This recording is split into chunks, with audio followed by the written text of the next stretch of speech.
In today's video, we're going to show you step-by-step how to install a Mishimoto heat exchanger and radiator on an A90 Supra.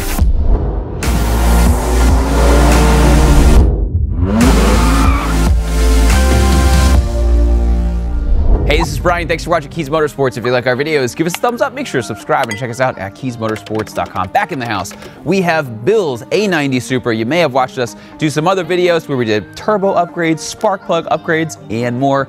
And really, the next logical thing to do is cooling. So today, we're going to show you step-by-step how to install a heat exchanger and radiator on an A90 Supra.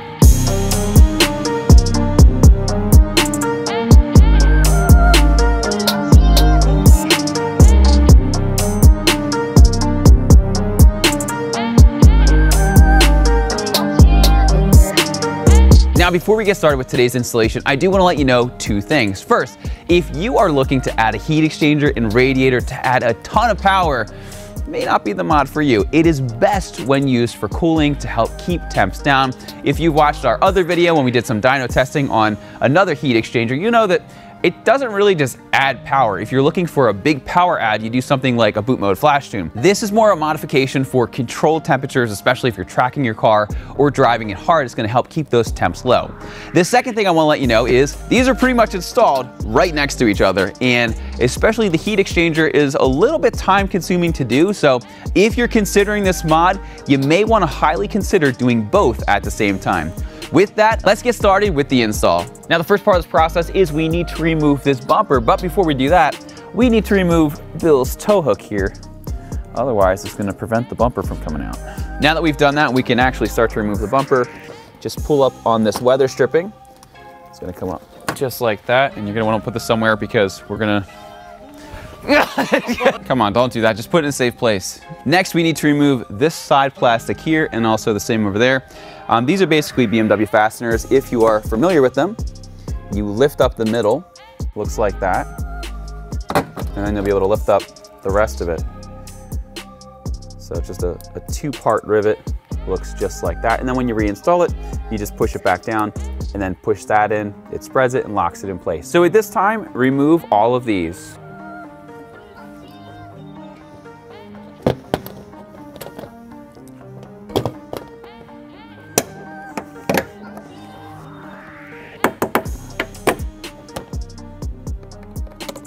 Then once you've done that, there's another fastener here, a little bit different, and another fastener over there. You can either get like a pick tool or something under it. I don't want to mar the plastic. So if you just take this and then just lift it up from the bottom, that'll pop out. Just looks like a regular rivet. And then same with this one. You just pull out and then that'll pop out just like that. And then you're good to remove this piece. And just lift up. This is going to slide right out. Just be mindful of this little grounding tab up here, and then also your windshield washer reservoir cap. Now we're going to simply repeat on the other side.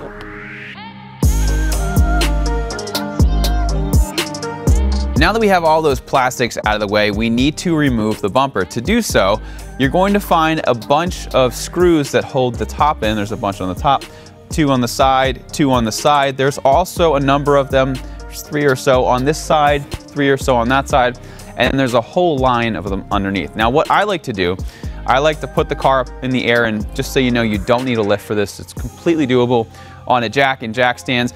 I like to remove the bottom, remove the sides, and then remove the top last, so then we can just pull it off. Otherwise, if you start at the top and then you end up at the bottom, it's very rare, but there's a chance that the bumper could fall off. You don't want it to get twisted or anything, so I'd recommend bottom, sides, and then top. So with that, let's put the car up in the air so you can see what's going on, and we'll remove those screws. So now that we're under the car, you can see all of these 8mm screws. So what you want to do is remove all of these ones. You don't need to touch the ones that are under your front lip, only these ones back here, and then the 2 on the edge. So with that, let's remove them.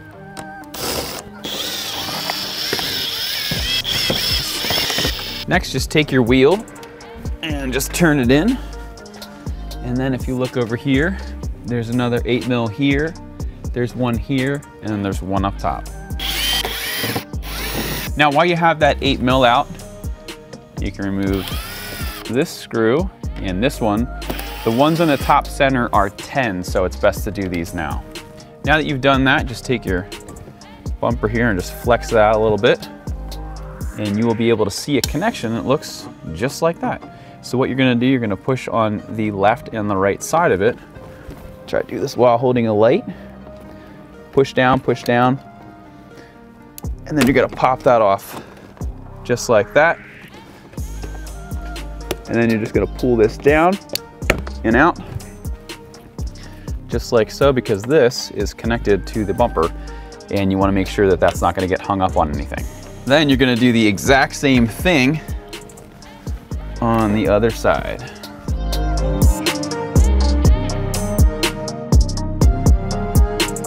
Now that we're done all of that, let's lower the car back down and we'll remove the 10 mils. 6 10 mils across the front. Now, while we're here, I do want to take a quick minute to talk about something for when you go to put the bumper back on, just in case we end up time-lapsing that. If you look, you will see that this washer that's on from the factory creates a groove. What I like to do when I line these back up, make sure that that is exactly where that groove is, and that's going to ensure that your hood lines and all are going to be perfect like they were right out of the factory. Now that you have all of the bolts and screws released, you're going to just very carefully start to slide the front of the bumper out of these clips.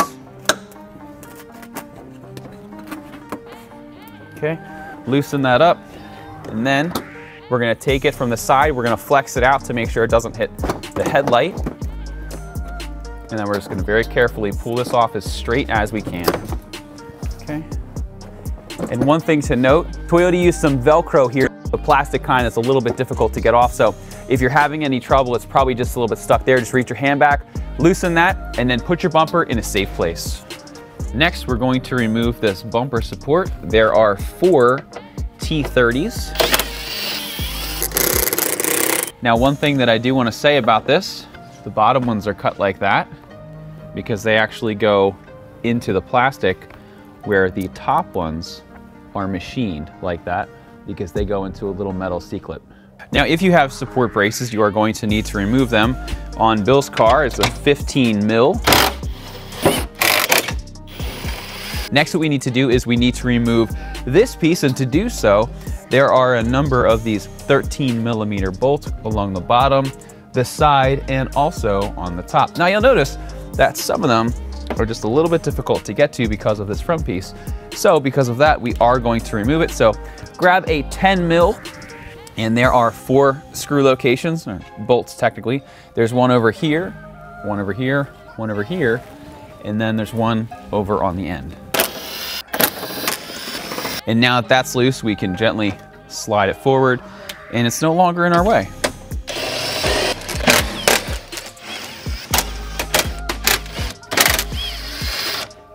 Now that all the 13s are out, we're ready to remove this piece. You need to remove your hood latch cable, if you're curious what this is. And then this piece lifts up and then slides out like so. Okay, now that that is removed, we need to remove this cross brace because it's in our way of getting the fan out. So take that 13 while it's still on your impact. I'm gonna remove some more of these bolts over here. Then we're gonna go to the other side since we have this on our driver here. Remove these. Then what you need to do is swap over to an E14, which is a female Torx, and there's 2 bolts over here by the headlight, and 2 on the other side. Then you have 2 10s on this side. Then finally you have 2 more 10 mils on the opposite side. Okay, once you have all of those bolts out, the only thing stopping you is the hood latch cable, so just take the trim tool and just gently pry that up, and that's going to give you enough slack where you can get this out. So very carefully maneuver this up and out. One thing I forgot to do is I forgot to remove these push pins over here. Be very careful, especially if you're doing this by your intake, but there's a wire loom over here. So once we get that out, we should be able to lift this up, carefully pull it out, and set it to the side. Okay, next we have two electrical connections that we need to remove. The first is this huge connection, which is for the fan, because the fan's gonna have to come out. So there's a little button right there, if you can see that. You're gonna press this in. This is kind of a two-handed job, so let me put the light down for 1 second, and then slide it out. So what I did, you just press down pretty firmly on this little tab, and that's gonna pull out. I'm just gonna put this over here, and then there's another one over here. So the way that these BMW clips work, and I can say that because, well, it's stamped BMW, there's a little gray tab. You're gonna pull that out. I'm gonna show you once I get this off. You pull the tab out and then you use it as a lever.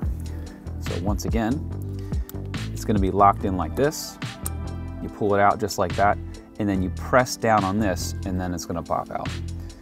So just for safety, I'm gonna tuck it away over there. Next, we're going to remove this piece of trim by removing this T30 here, and then the T30 on the other side. Once you do that, there's some clips on the side. So what I like to do is kind of start the corner, pull it up like that, and I'll do the same on the other side. Make sure that it is all unclipped. Then once you do that, you can just move it out. It sits in this little groove right there. So here's a look at what those little clips look like. It's basically this. And there's a shot at the other side. Okay, next there's a line connected to your fan down here. You need to disconnect it, and I like to just push it under, and that's going to make it so that that doesn't prohibit the fan from actually coming out. Then you have a T30 here that needs to be removed. Then it's time to remove the fan. There's this little clip over here, so just pull that up.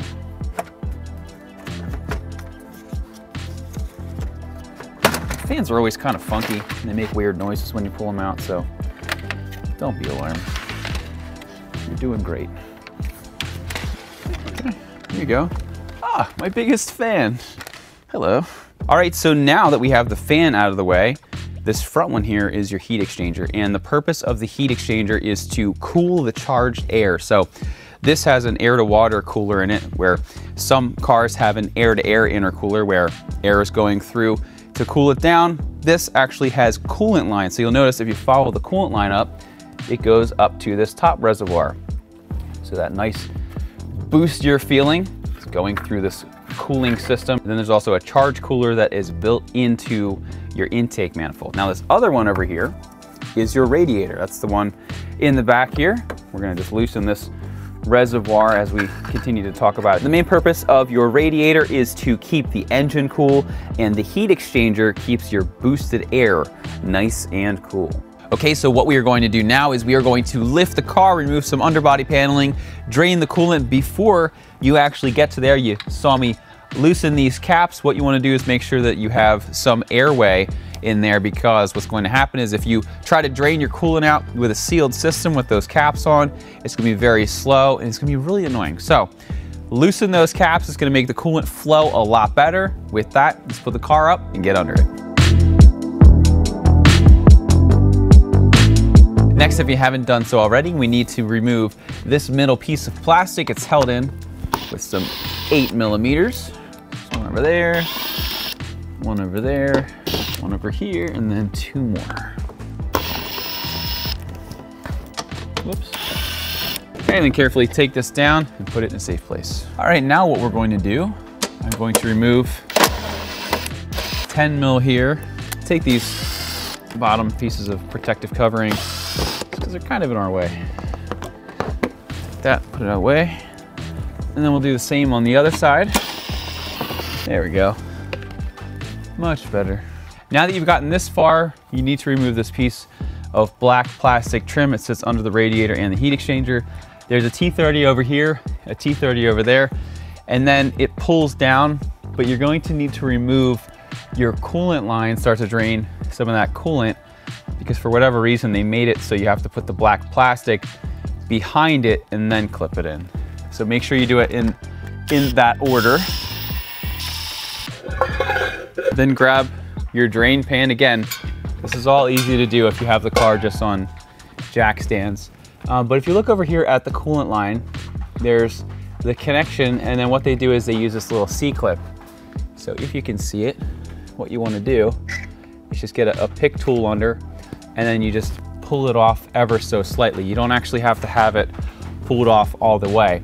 Now when you go to actually reinstall it, all you do is you just push it forward, push it up, and it gives you an audible click when it's fully installed. So very standard on most BMWs. Now roll up your sleeves because you might get a little bit wet on this part. But what you're gonna do, try to wiggle it off. It's very tight space, so you might need to use some kind of pry bar to just gently pry this off like that. There we go. And then just let that drain. Now, typically when it is draining, a lot of times it'll drain and then it'll kind of catch an air pocket, do a little hiccup action, and then start draining again. So always be mindful of that. So as I said before, when you go to reinstall this, you clip it in. What I like to do is I like to clip it in now because sometimes they can fly off. And if you lose that, you're pretty much done. You have to go to the dealer and whatnot. So just clip it in so you don't lose it. And then what we're gonna do is we're gonna wait until this calms down a little bit and we'll take the rest of this plastic off. All right, so now that's just down to a drip. I'm just gonna pull this off over here. Just get this the rest of the way out of the way. Next, you wanna get your poncho ready because this one's gonna get wet. All right, next we're gonna do that exact same thing to this gigantic radiator coolant hose. So you need to reach up and around. This is actually, if you're doing it on a jack and jack stand, it's actually a little bit easier, or if you have some kind of pan on the floor. I don't have one at the moment. So I need to reach up, I need to release this C-clamp, and then this normally takes a good bit of effort. And then as you can tell by the size of the tube, there's a lot of coolant in there. So you better get some towels ready because it's gonna be a lot.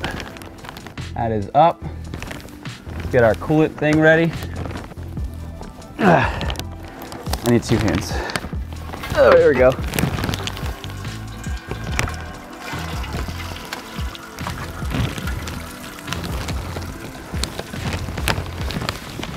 Good styling agent for your hair. On a serious note, if you have any of these sorbent mats, they work great. Okay, so at this point, we are ready to lower the car back down, and then we're going to go up to the top so that we can start by pulling out the radiator. All right, at this point, we are almost ready to take the radiator out. There's one more T30 we haven't taken out yet.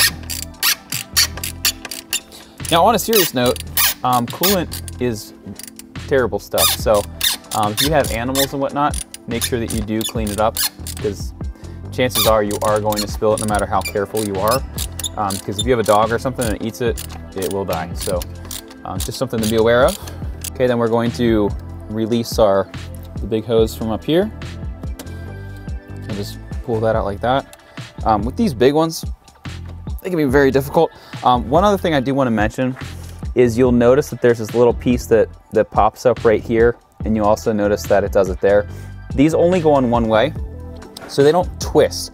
And that's one of the reasons why they get a little bit difficult to remove. And if you are using a pry bar, just be very careful, because it is still just plastic. There it goes. All right, great. So once you have done all of that, this is really just held in with this plastic piece. So I'm just gonna bend this up and out of the way for a minute. Again, always clip those down so you don't lose the clip.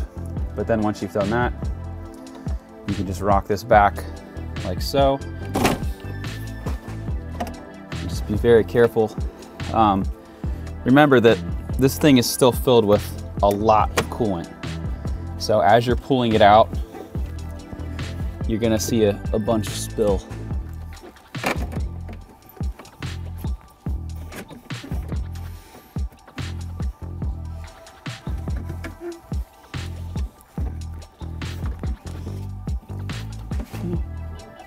Navigate around a few things here.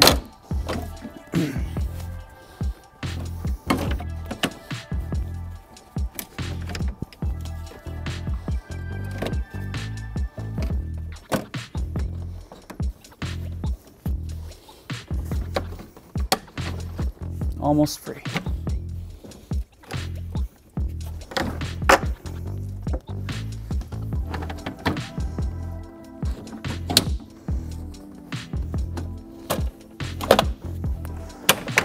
There we go. Just about free. Whoop, there we go.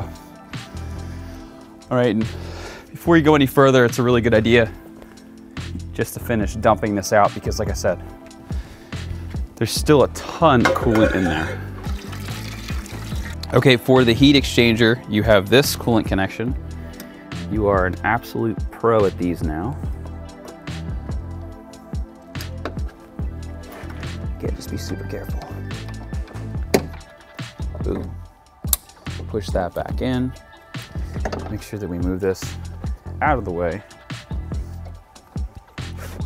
And then this should raise up a lot easier than the radiator was to get out. All right, and there you go. Also keep in mind, it's still full of, oh, this one's not super full, but it still has a good amount of coolant in, so. Okay. Now that we've removed both of the coolers, we need to remove this rock guard up here. So if you look over here, there's a clip and then there's also another clip. So if you pull this out, you can just lift that up. And then we're gonna do the same thing on the other side. And this is just gonna come up and we're gonna move this out of the way. Okay, now what we're gonna do, take this little piece on the side and just pull it away. It just has a little weird rubber tab that holds it into place. So then we're gonna do the exact same thing on the other side. Then what I'm going to do is I'm going to detach the bottom of our rock guard. So put that down there for now. And then I'm going to try to do this without disconnecting the transmission line for the transcooler. Here we go. Look at that. Perfect. Okay. Here's our passenger side. Leave that there for a moment. We'll pull this out on the driver's side. Okay. So if you look right there, you'll notice that there's a little opening. The way that this is secured is if you look, there's this little piece of rubber. This is actually just poke through there. So when you go to put it back on, you line it up, take some pliers, and then you pull it back through. So it's a very simple design. It works, so can't complain. So at this point we have all of the plastic trim out. And as you can imagine, since the new heat exchanger and radiator are both larger, we are going to need to modify these brackets to make sure that everything fits. So what we did is I took a chalk marker and I tried to show you what's gonna need to happen. So this entire piece, we're gonna cut right along that line right there. We're gonna cut that off. This piece right here is out the door, and this same piece right here. Then we're going to do the exact same thing on the other side. So this is going to get cut, you know, pretty much just even. And then this piece is going to get completely ground down. This piece ground down. On the top piece, I don't have a specific measurement for you. So what I'm doing is roughly 1/4 inch-ish on this side by the tab. And then over here, we're gonna cut that entire section off. Then last, on the bottom piece, and this one was a little bit wet, so the paint was running a little bit. Again, we're gonna do roughly 1/4 inch, maybe a little bit larger, not quite a 1/2 inch though. And then we're also going to modify this as well. So with that, get your safety glasses, get your Dremel, and let's get grinding.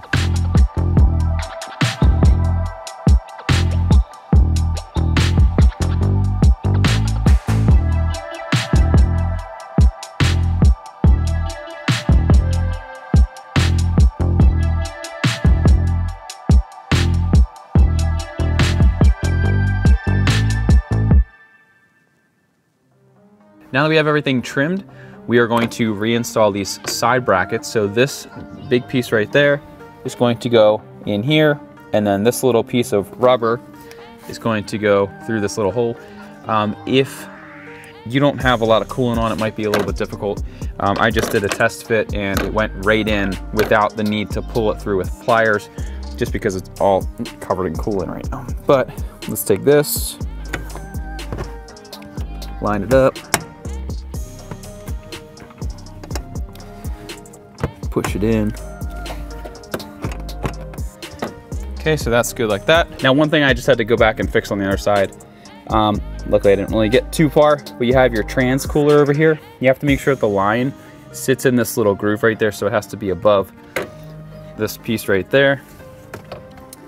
So, very easy, just lift it up,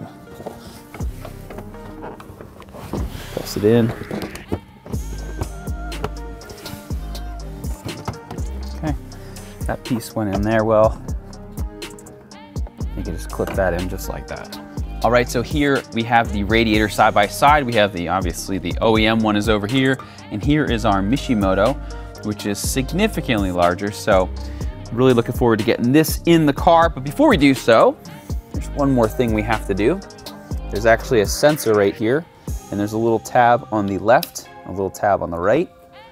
So you're gonna squeeze that, and then that pulls out, and then you're gonna take that, you can pop it into the Mishimoto. Once you do that, we are ready to install. Now, as you remember, we removed the radiator first, and then we removed the heat exchanger. Because of the size difference, Mishimoto recommends that you kind of do it in the reverse order. So we're gonna put the radiator in, not all the way, then we're gonna slide the heat exchanger in, and we are going to go from there. So at this point, we can remove our rubber caps.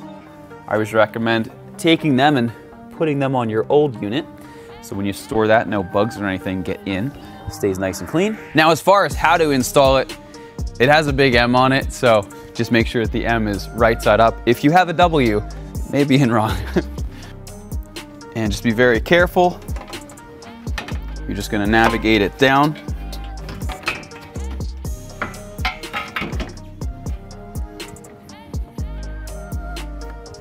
And just make sure that you're not getting hung up on anything. Okay, just continue to navigate this down. Looks like I'm hitting my trans line here.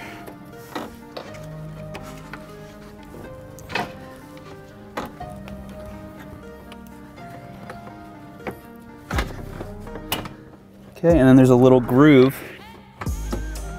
that you slide into, and then once you do that, you can let go and it's not going to fall down on you. And then for comparison, here is the heat exchanger. So you can see the OEM one, which yes is upside down. I don't want coolant leaking out anymore because apparently it's kind of endless supply. And then here is our Mishimoto. So what we're going to do now, take off these caps just like we did on the other one. And then as you'd expect, the M goes in the correct orientation. If you have a W, you need to check how you have it installed. W for wrong. And this is gonna slide in here.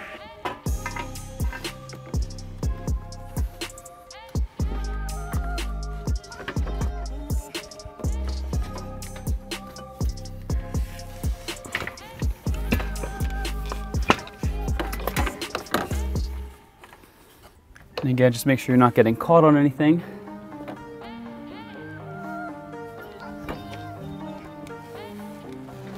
Getting caught on my trans cooler a little bit.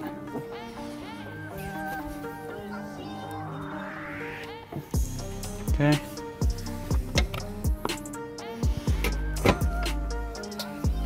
Perfect. Actually went really good. Okay, that looks good, that looks good. Okay, now you need to get your trans cooler, and it needs to slide into these grooves, so just lift it up. I'm gonna lift it up on the other side.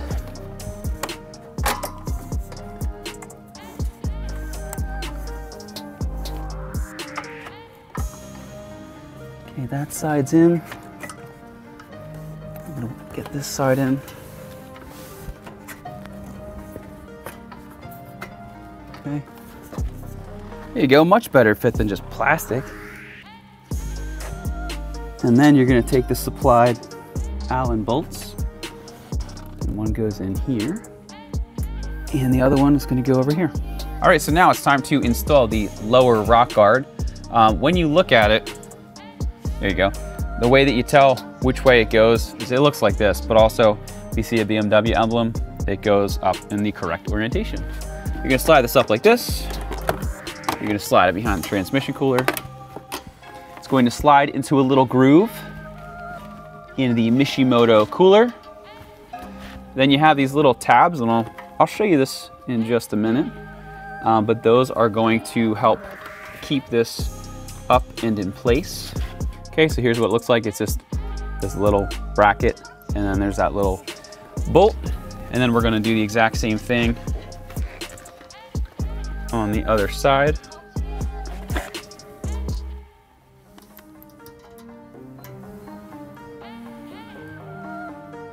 Just twist that up, tighten it into place, and you're good to go. All right, so now what we can do is we can reconnect all of our coolant lines. Just go until you hear that audible click like that. Always double check yourself. That one's solid. Okay, that was a good click. That was a good click. That's a good click. Now, if there are any oddities or anything that, might fit a little bit different because these are significantly larger, we are gonna let you know, but since everything is gonna be pretty much by the book, we're just gonna time lapse. So sit back and enjoy.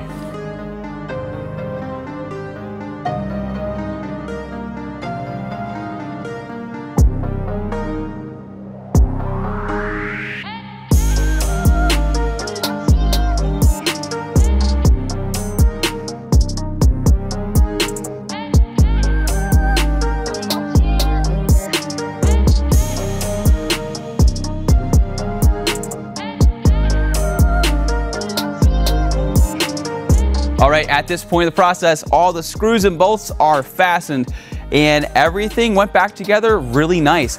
The only part that might give you a little bit of trouble is this piece right here. You just have to kind of line it up, make sure that everything is in the correct positioning, and then you might have to hold it over and get one nut in, or I'm sorry, one bolt, and then the others will go in fine. But yeah, at the end of the day, very happy with the fitment of everything. I thought it fit really good, especially for as large as they are. I mean, they're almost twice the size of the stock ones. So yeah, the trimming went really well. I did have to retrim one of the pieces over here, but it was just two simple little cuts that I did right here on the car. It wasn't even worth stopping the time lapse to tell you just because it was so minor. I just wanted it a little bit more than I had initially cut it. Other than that, the only thing we need to do now is fill and bleed both coolant reservoirs. Remember, one is for your engine coolant, the other is for the charge cooler slash heat exchanger, and both right now are completely empty because we did switch out both of those coolers. So what I like to do is I like to use a vacuum bleeder. Looks like this. There typically is a way in the car where you can do a sequence and then the car will bleed very slow.